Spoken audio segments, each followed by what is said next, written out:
Yeah, so the Giants have lost 4 in a row now. They're 1-7 at home. Lost game 1 to the Phillies. Yesterday they gave up a lead.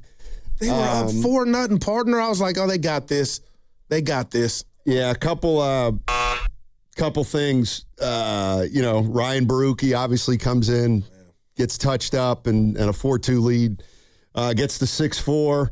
I hope you're happy. Matt Chapman met with the media extensively yesterday before the game. Yeah, I saw it. Yeah. So he addressed everything from Sunday. Are you okay? Yeah, I'm okay. And hey, they got bigger fish to fry than that one, but I'm glad Chappie did that. But I don't recognize his teams, Donnie, and I'm looking at these averages. Adames 214, and if you want to tell me, and I kind of need to hear it, he's a notorious slow starter. Maybe you don't. Last year didn't culminate with a playoff berth. Maybe you can't afford the slow start, but 214. Chapman 262, 252, Devers 190, Ramos 209, Lee 162, and I just think about Adames, Devers, and Lee. That's where your money's at, and you're just not getting your bang for your buck. So, again, last night they do give you a 4-run lead, and you can't hold on to it. So I don't know where this thing is going. I just know when you look at the payroll, they paid for more than they're getting in regard to the bang for their buck. Yeah, nobody wants to hear this, but I mean, these were the worst teams the Giants probably could have played to start a season because they have a lot of uncertainty, and yet those other teams they're playing all kind of know who they are. And again, I know nobody wants to hear it, but don't you still just got to go hit the ball, field the ball, throw the ball? Yeah. So I mean, my question is, through 11 games, they look exactly like last year, right? They do. So what does that mean if you're a Giants fan? I think I'm not ready. I need some more time. But I'm in the lab writing an apology letter to Bowmail maybe. Maybe I overestimated this collective group of talent. It's like you said, it's 11 games. They got to get out of it. But right now they are not hitting the ball at all. And what about this nugget? They got one homegrown guy in the infield, and that's Bailey behind the plate. You went shopping for everything else and, the rest of the diamond, but, man, Adames and Devers, for whatever reason, are not putting it together, and Ramos is off to a slow start. But Jung-Hoo Lee, when are we – I mean, he's getting paid, Steiny. What do you do there? This was supposed to be your prototypical leadoff hitter, and thank God for a rise.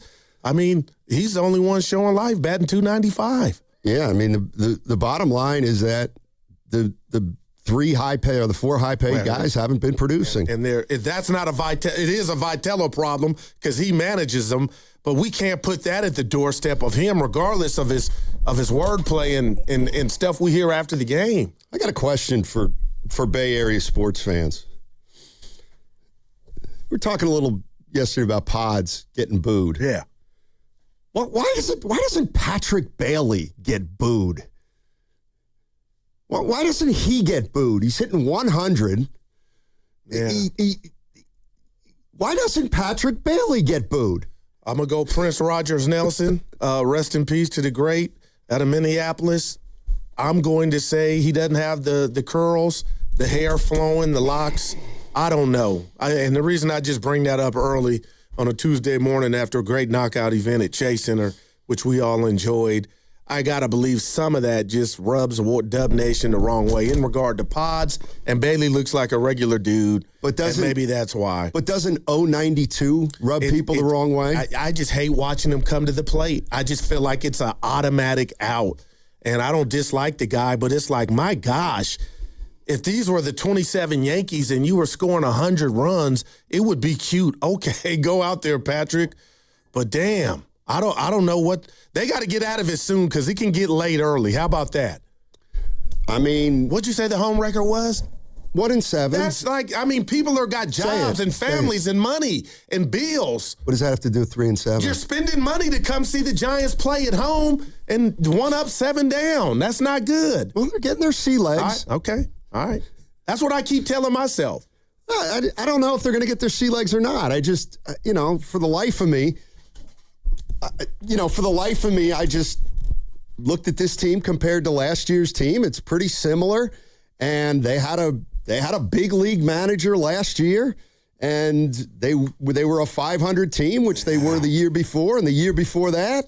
And I'm not really sure why this team is 10 wins better or 9 wins better or even 5 wins better than last year. Can somebody explain why they think that this team's better than last year's team? Well, I thought the addition of Bader and Arise, would help them. And I know those aren't two superstars, but they're two, I thought, good players. And Bader, obviously, off to a slow start with a measly 132 batting average. But what did I hear this morning? Steiny, the average batting number in the Major League Baseball is 240. All so right. It's not like, what did we have? Only a couple guys hit 300 last year. So that's not a death sentence. It's just timely hitting the Giants aren't getting. But you asked me before I could see the rotation, and I got some concerns now. But I thought it was a mentality. I thought it was the pilot on the stove. I thought it was fire, and I thought Vitello was going to bring that, and maybe they wouldn't go through the doldrums that they did, the Giants collectively, like they did last year. But I feel like, 3-8 that's nasty. And are we closer to 4-8 than 3-9, 3-10? Well, we'll find out. They're still playing good teams, and they're not playing well enough to beat good teams right now. When's the honeymoon for Buster over in regard to, and I love Buster and I'm rooting for him, and it feels different because he was a steward and an OG in this organization and won 3 rings. But unlike Vitello, I don't know how much Vitello is doing the lineup himself. I'm sure there's a group effort in that, so there's blame to go around for the slow start.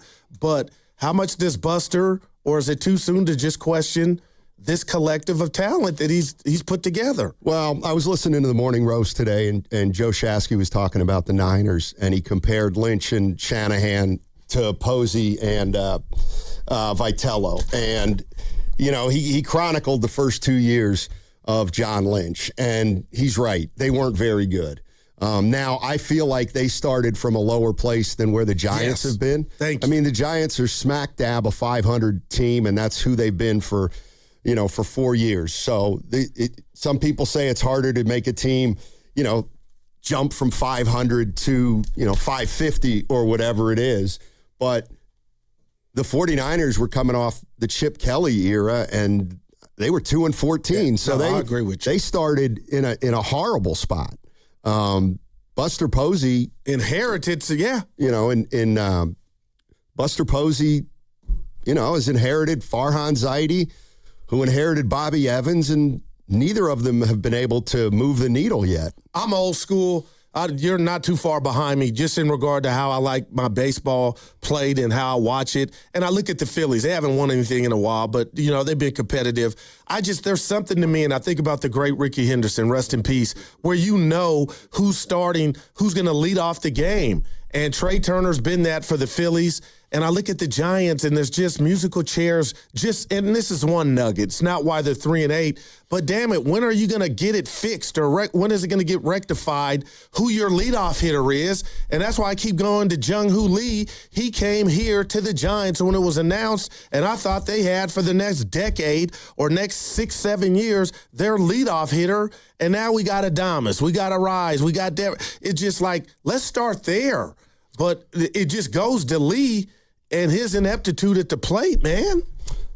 Yeah. All right. 888-957-9570. Also, Gu, I want you to think of this text from Boxer and Gerson Work Injury Attorneys text line. I don't understand what this means. We'll visit on the other side. Somebody said, Steiny, you just equated Giants fans with Dub Nation. That's a mistake. Huh. I didn't know there was a difference in fan bases there. Anyway, that segment was brought to you by Crystal Geyser Alpine Spring Water.